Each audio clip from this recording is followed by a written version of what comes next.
I didn't know who Charlie Kirk is until a few days ago when I saw him debating some college students that were liberal and he is basically a conservative. But the debate was very interesting. I will start my video by showing a clip of debate on pro-choice and pro-life regarding abortion. Okay, what's your name? Naima. Nice to meet you. Okay, can I just ask, at how many weeks do you think that a fetus is viable? Well, viability and moral worth are two different things. No, but So I just want to share one thing, that you cannot make laws based on morality. Morality is different for different religions, for different groups of people. So you cannot make a country's laws based on morality. Infidelity or cheating is considered immoral in every culture, but is it against the law? No. you, at how many weeks do Well, you think at about a fetus 20 is viable? weeks, a baby can survive outside of utero. So it's actually 24 to 26 Well, it's weeks? 20. The youngest ever in a NICU unit actually happened in San Diego, not far from here, and survived at 20 weeks. Okay, so under Roe v. Wade, 93% of abortions happened in the first 13 weeks of pregnancy. That's 93% of the abortions happened well before a fetus is technically viable as Sure. a form so of life. let's go into viability. So I'm a doctor also. I'm a psychiatrist. Of course, I've learned medicine. So a fetus is viable. Typically, they say around 24 weeks. But if you are very, very extremely conservative, you can say 20 weeks. What does viability in a fetus means? It means that the fetus is able to survive without the mother. Even it comes out under optimum conditions, the fetus is able to make it. However, before that time, before the fetus is viable and it comes out of mother, it is unable to survive on its own. And then she will make her next point based on this. what is it about, let's say, a 6-week baby that has a heartbeat, its own DNA, fingerprint, brain waves, that is less moral worth than an 88-year-old right now with dementia in a home down the street? That person requires assistance, requires help.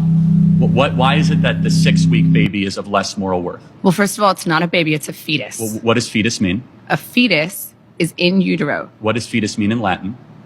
What the f***? I'm sorry, is this a language class? It means little human being. Ooh, this smile is very creepy. Okay, Smiling is creepy. no, your smile specifically. Got it, But thank you. let's go back to, so- we're losing track here. No, but what species is the fetus?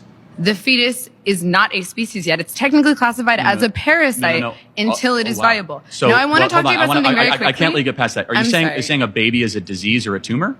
A parasite is not a disease and a tumor. Those are not the A parasite is not a disease or tumor. Parasite is just an organism that need another body for survival. It cannot survive on its own. It need the blood and nutrients directly from the other body for survival. So it doesn't sound really good because we think parasites are gross, so it doesn't sound good, but biologically it does make sense. same thing. A parasite parasite. is defined as something that cannot survive outside of its host. A baby, before it is viable, cannot survive outside of a woman's womb. Got it. So let's Therefore, extrapolate that. It is not a living organism. Are old people with Alzheimer's and dementia that are being assisted every day, are they parasites?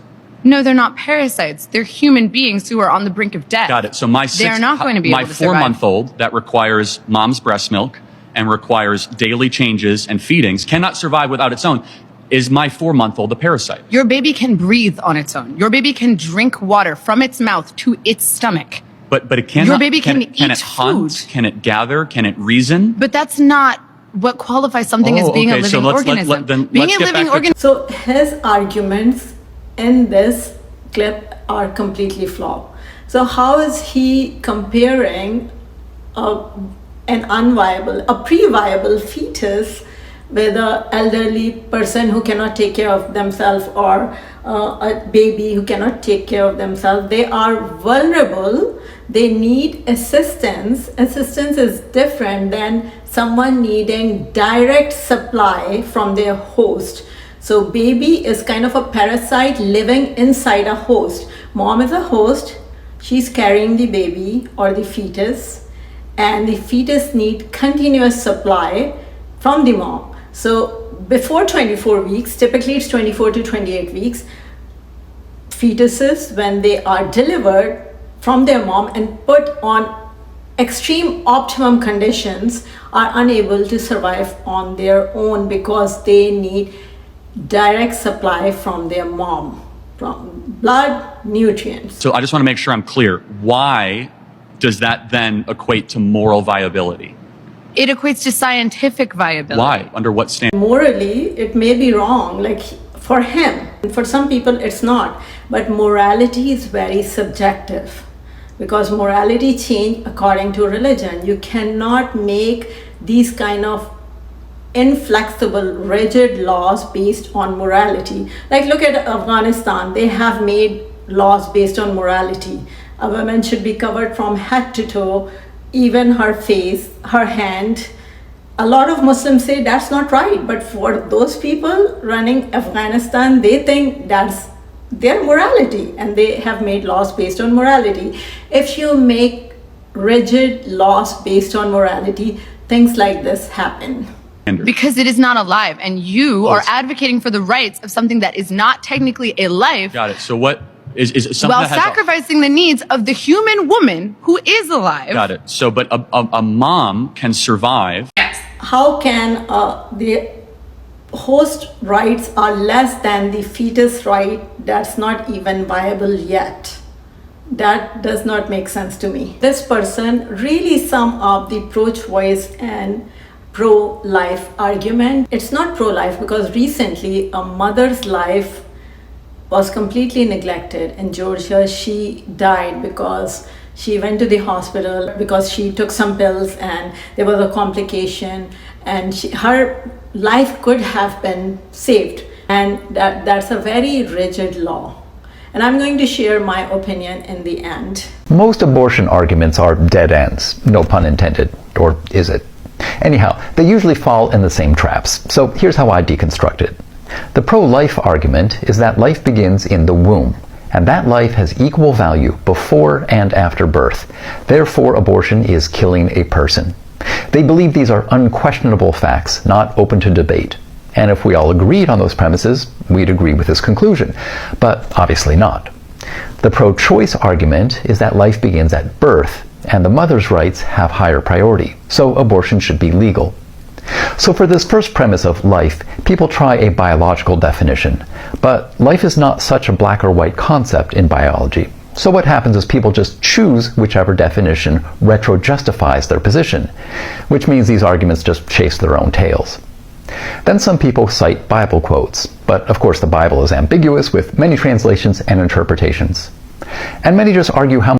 Same with Quran, Bible and Quran. Some people will interpret abortion laws in both those books differently than other people.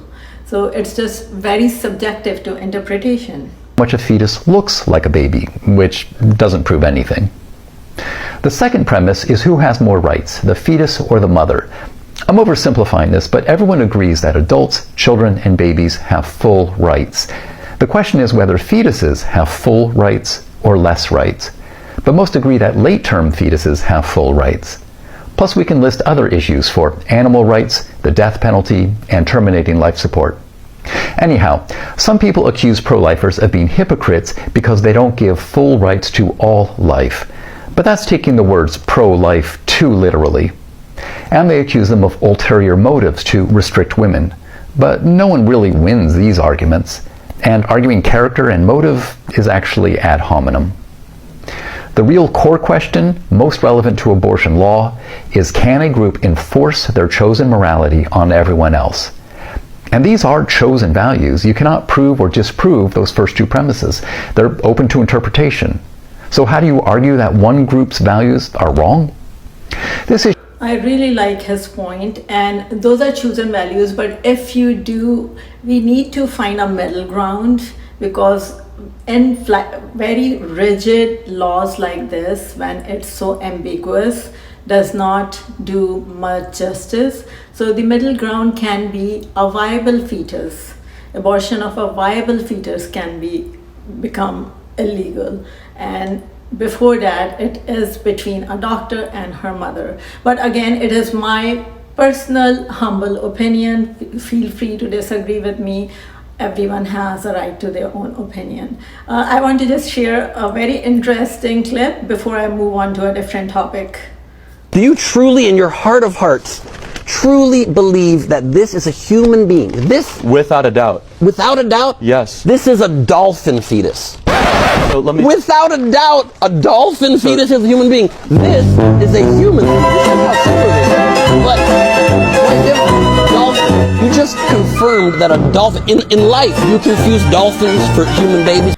It's just too funny. So the thing is that no one is not pro-life. We all human beings, we are pro-life. We don't want to murder. Animals have rights too, so murdering animals should be illegal too.